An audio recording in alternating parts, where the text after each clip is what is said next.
Hello dear student, आप लोग को आज का जो वीडियो दिया जा रहा है वो एडवोकेसी के साथ जुडिशरी की तैयारी कैसे करें।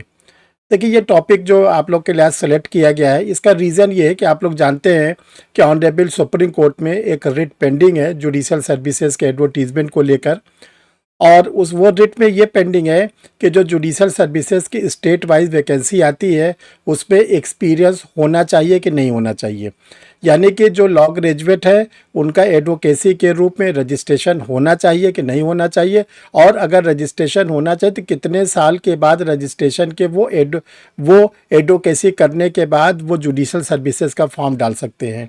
आप देखते हैं कि राजस्थान जुडिशल सर्विसेज की वैकेंसी आई, उसको रोक दिया गया। गुजरात स्टेट की प्रीलिम्स एग्ज़ाम हुआ, उसको रोक दिया गया। छत्तीसगढ़ जुडिशल की वैकेंसी आई, रोक दिया गया। कर्नाटका स्टेट की वैकेंसी आई, रोक दिया गया। झारखंड स्टेट की वैकेंसी, उसको भी रोक दिया गया। यानी इस समय प्रेजेंट टाइम में पूरे ऑल ओवर इंडिया के लोअर जुडिशरी के सिविल जजेस की पोस्ट को पूरी तरह से रोक दिया गया है। इसलिए रोक दिया गया है कि इस पर एक ऑनरेबल सुप्रीम कोर्ट का जजमेंट आना है, और बहुत ही जल्दी जजमेंट आना है, जिसमें ये ऑनरेबल सुप्रीम कोर्ट आप लोग को ये डायरेक्शन देगा कि कितने साल के बाद आप लोग जुडिशल सर्विसेज का फॉर्म भर सकते हैं, या जुडिशल सर्विसेज के लिए एडवोकेसी का कोई मतलब नहीं है, फ्रेशर भी दे सकते हैं। तो देखिए, आप जानते हैं अगर फ्रेशर को देना होता तो अभी तक ये रोक न लगती, बल्कि वैकेंसी उसी तरह आती रहती जैसे आती रहती है, और आप लोग फॉर्म भरते रहते हैं। कहीं ना कहीं ऐसा लग रहा है कि सुप्रीम कोर्ट आप लोगों के लिए एडवोकेसी को कंपल्सरी करने जा रहा है। थोड़ा इंतज़ार करें, कोर्ट में मैटर पेंडिंग है।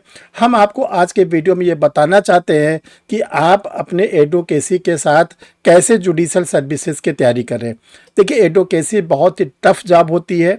वहाँ पर आपको फिजिकली भी वर्क करना पड़ता है, मेंटली भी वर्क करना पड़ता है। आप लोग कोर्ट जाते हैं, चाहे वो लोअर कोर्ट जाते हैं चाहे हाई कोर्ट जाते हैं, आप देखते हैं कि आप लोग को डिफरेंट कोर्ट में अपीयर होना पड़ता है।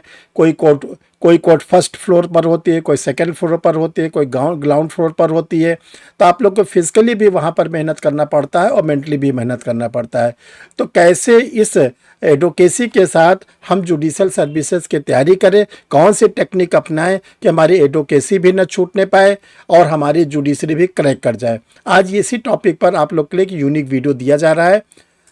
आप लोगों में से जिन लोगों ने अभी तक परीक्षा रिफ्रेशर यूट्यूब चैनल को नहीं सब्सक्राइब किया है, वो जल्दी से जल्दी चैनल को सब्सक्राइब कर रहे हैं। चैनल को सब्सक्राइब करने का सबसे बड़ा फ़ायदा आप लोग को ये मिलता है कि जैसे कोई नया वीडियो आप लोग के लिए बनेगा वो तुरंत आपके सिस्टम पर इंडिकेशन आना शुरू हो जाएगा, और आप लोग क्या करोगे, तुरंत पता चल जाएगा कि कोई वीडियो आने वाला है, पब्लिश होने वाला है।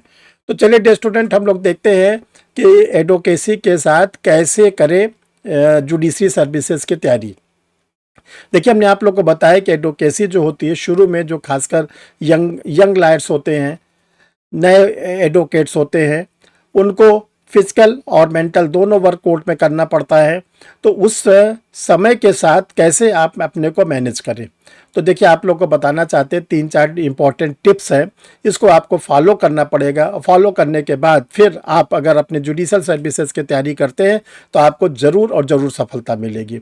देखिए, सबसे पहले आप सिलेक्शन ऑफ स्टेट का मतलब है कि जो हम लोग के जुडिशल सर्विसेज की वैकेंसी आती है स्टेट वाइज आती है। कभी यूपी जुडिशरी वैकेंसी आई, कभी उत्तराखंड की वैकेंसी आई, कभी बिहार की आई, कभी झारखंड की आई, कभी एमपी की, यानी जो जुडिशल सर्विस स्टेट वाइज आता है।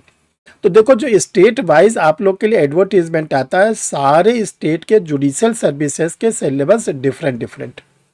ऐसा नहीं कि जो यूपी स्टेट के जुडिशरी का सिलेबस है वही राजस्थान का है, जो एमपी जुडिशरी का सिलेबस है वही बिहार का, ऐसा कदापि नहीं है।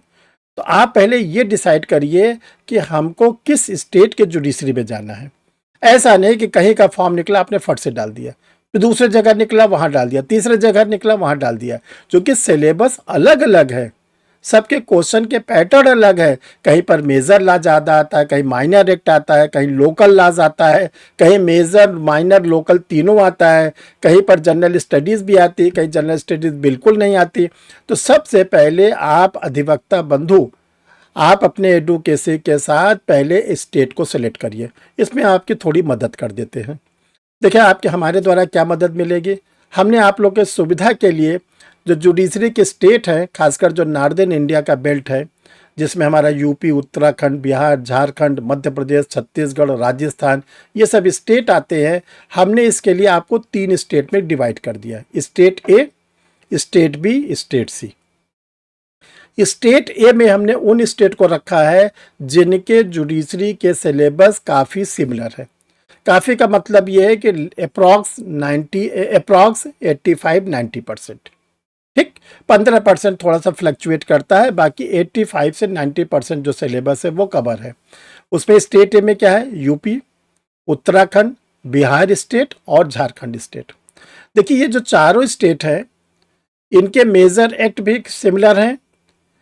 इनके साथ साथ जो लॉ के पेपर आते हैं वो तो इसमें आते ही हैं, इसमें जनरल स्टडीज़ आती है। और डियर स्टूडेंट, जनरल स्टडीज कोई थोड़ी मोड़ी नहीं आती, बहुत ही डीप में जनरल स्टडीज़ आती है। लॉ का एक पेपर तो होता है और दूसरा पेपर जनरल स्टडीज़ का होता है। इसमें आपको अच्छी खासी मेहनत जनरल स्टडीज़ में भी करनी रहती है। History, geography, economics, science, tech, polity, national movement, plus जो आप करंट अफेयर्स है, ये सब आपको अपडेट करना पड़ता है।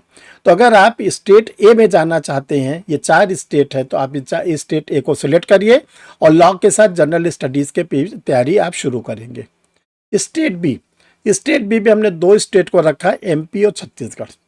देखो ये दोनों स्टेट के पेपर के जो सिलेबस है ये भी 85 से 90% कॉमन है। इसमें क्या होता है कि इसमें मेजर एक्ट के साथ इसमें माइनर एक्ट आते हैं, और माइनर एक्ट के साथ जो जनरल स्टडीज़ का पोर्शन है वो बहुत ही छोटा सा है। छोटे का सेंस ये है कि जब एमपी जुडिशरी हम लोग पढ़ते हैं तो जो जनरल स्टडीज़ आएगा केवल मध्य प्रदेश का सामान्य ज्ञान, पूरा होल जनरल स्टडीज से कोई मतलब नहीं। जो मध्य प्रदेश का सामान्य ज्ञान है उससे 15-20 क्वेश्चंस आते हैं बस। तो आप एक हफ्ते भी तैयारी कर लोगे तो आपकी एमपी जुडिशरी की जीके तैयार हो जाएगी। इसी प्रकार छत्तीसगढ़ है, छत्तीसगढ़ में 100 क्वेश्चन में भी 10 से 15 क्वेश्चन आते हैं आप लोग के छत्तीसगढ़ सामान्य ज्ञान के। तो अगर आप केवल स्टेट वाइज जनरल स्टडीज के साथ तैयारी करते हो तो आप स्टेट नंबर बी सिलेक्ट कर लो। कहीं डियर स्टूडेंट आपको ये लगता है कि मैं जनरल स्टडीज़ के पचड़े में पढ़ना ही नहीं चाहता, मैं जनरल स्टडीज़ नहीं पढ़ना चाहता, मुझे जनरल स्टडीज़ में कोई इंटरेस्ट नहीं है और प्लस मुझे राजस्थान स्टेट में जाना है, तो आप स्टेट नंबर सी को सिलेक्ट कर लो। जो स्टेट नंबर सी है इसमें ध्यान रखिएगा, राजस्थान एक ऐसा स्टेट है जिसमें एक भी क्वेश्चन जनरल स्टडीज़ के नहीं आते। जनरल स्टडीज़ के एक भी क्वेश्चन नहीं आते, ये ध्यान रखिएगा। आप केवल वहाँ के जो लॉ के पे जो मेजर एक्ट है वो आप कंप्लीट करें, राजस्थान के कुछ माइनर एक्ट है उसको आप कंप्लीट करें, और इसके बाद वहाँ पे हिंदी और इंग्लिश का पेपर होता है, आप स्टेट सी को क्रैक कर लेंगे। तो सबसे पहले अधिवक्ता बंधु आप स्टेट आप सिलेक्शन ऑफ स्टेट कर लो, तो काफ़ी बड़ा हेडेक आपका दूर हो जाता है। जब आपने स्टेट को सेलेक्ट कर लिया, उस स्टेट के अकॉर्डिंग आप सिलेबस को डाउनलोड करिए, उस स्टेट के आप प्रीवियस ईयर के पेपर को सेलेक्ट कर निकालिए, तब आपके पास क्या होगा, स्टेट का सिलेक्शन हो गया, आपके पास उस स्टेट का सिलेबस आ गया, जुडिशरी का क्या सिलेबस है, आपके पास क्या आ गया, प्रीवियस ईयर के पेपर आ गए। जब इतनी बात हो गई तो अब आप ये चेक करो कि जो हमने एलएलबी कंप्लीट कर लिया है, हम प्रैक्टिस में तो आ गए, हमने एआईबी निकाला कि नहीं निकाला, एआईबी तो बहुत ज़रूरी निकालना। तो अगर आपने अभी एआईबी का एग्ज़ाम नहीं क्रैक किया है तो आप जल्दी से जल्दी जो एआईबी 20 होने जा रहा है, एआईबी 20 में BCI bar council of India बहुत लिबरल हो गया है, बहुत बड़ी बड़ी नोटिफिकेशन निकाल के आप लोग को सुनहरा अवसर दे रहा है, आप एआईबी 20 को क्रैक करें। तो जब आप ये इतना काम आप कर लेते हैं, इसके बाद आप इंस्टीट्यूट से जुड़े और वहाँ क्लासेस लें। देखिए आप एडवोकेट हैं, आपके पास बड़ी व्यस्तता रहती है, तो सेल्फ स्टडी में आपको थोड़ी सी दिक्कत हो सकती है, ठीक है। किसी टीचर के गाइडेंस में आ जाएंगे तो क्या होगा कि आपका एडवोकेसी भी चलती रहेगी और टीचर के साथ आप जुड़े रहेंगे, तो जुडिशरी की आप जो बारीकियाँ वो भी सीखते रहेंगे, जुडिशरी की बारीकी आपके एडवोकेसी में भी काम आएगी, इसके बाद आपको जुडिशरी क्रैक करने में भी आसानी मिलेगी। तो देखिए ऐसे एडवोकेट जो अभी जुडिशरी में आना चाहते हैं उनके लिए परीक्षा रिफ्रेशर लॉ क्लासेस ने एक डिक्लेरेशन करने जा रहा है, उसको बड़े ध्यान से आप लोग देखें और बड़े ध्यान से सुने।